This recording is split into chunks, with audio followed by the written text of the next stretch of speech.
Right now, as you read this, you hear a voice inside your head. It speaks every single word. You're so used to it that you don't even notice.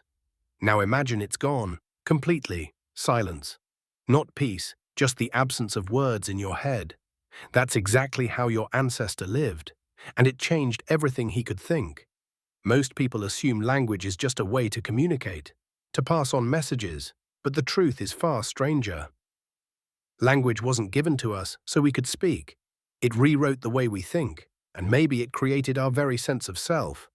Let's go back to the beginning, to a time before a single word existed.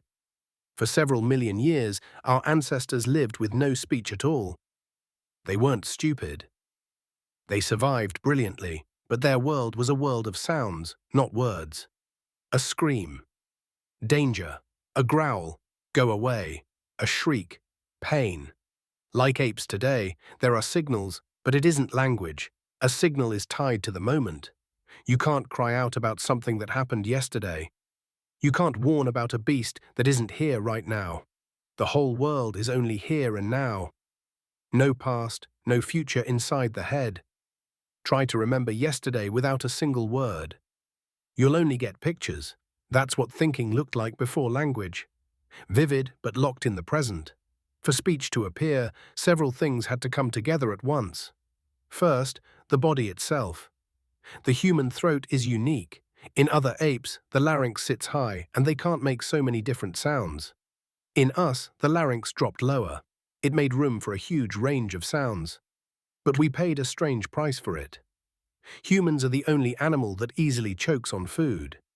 The same lowered pathway that gave us speech lets food go down the wrong way. Evolution seemed to say the risk of choking is an acceptable price for words. Which means speaking was so important it was worth that risk. The second thing we needed was a brain that could link sound to meaning.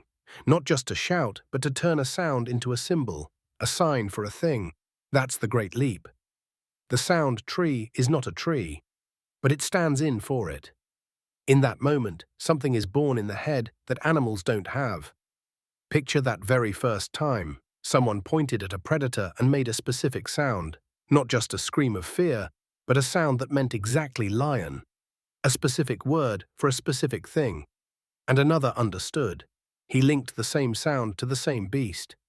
In that instant, an invisible thread stretched between two minds.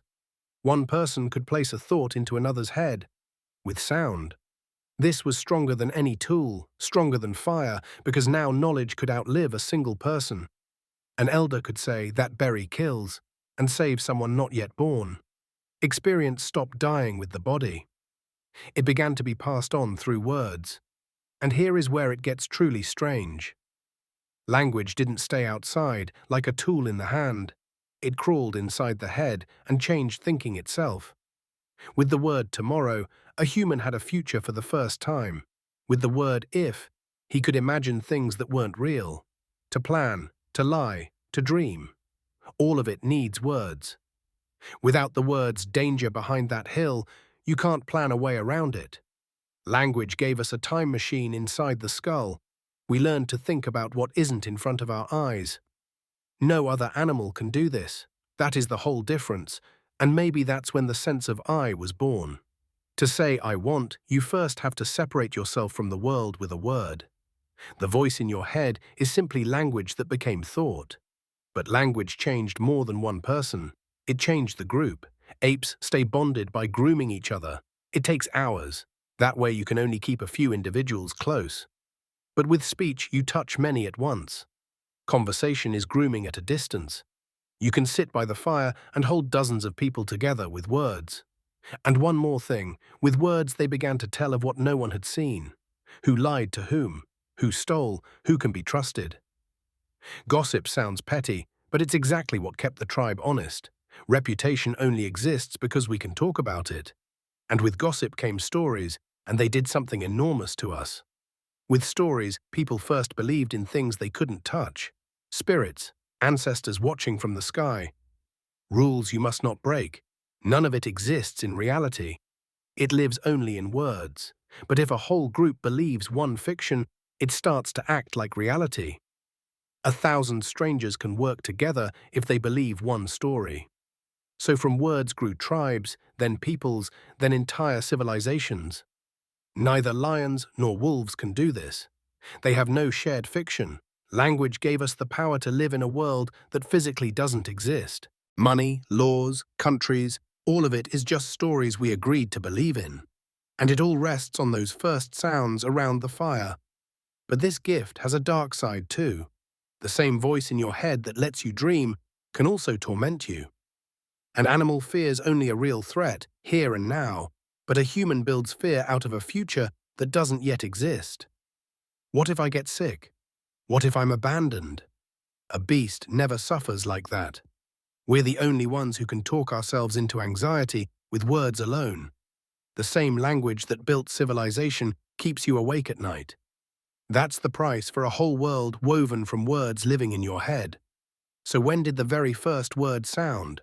The honest answer, we don't know, and maybe we never will. Sound leaves no traces.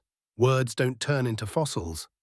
Scientists look for indirect clues, the shape of an ancient throat from the bones, the size of the canal for the nerves that control the tongue and breathing, the genes without which speech breaks down in modern humans. From these crumbs, they argue, language appeared 100,000 years ago, or much earlier.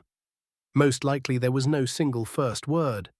There was a long, slow dawn. Thousands of generations, little by little, turned sounds into speech, and now return to the voice in your head, to where we began. This voice is an inheritance. It's tens of thousands of years old. Every word you think right now, someone once spoke for the first time. You think in words handed mouth to mouth across hundreds of generations. Your ancestors left you no houses, no possessions, but they left you words. And in those words is their whole world, their fears, their discoveries, their fireside stories. When you say tomorrow, you use an invention older than the pyramids. We're used to thinking that we own language, but maybe it's language that made us who we are. It turned a clever animal into a human who knows that he is human. The most powerful thing we ever made doesn't live in museums. It's sounding right now, in the silence of your head. So what do you think the very first word was? Tell us in the comments. And if you found this interesting, subscribe. Here we film the modern and look at who we really were.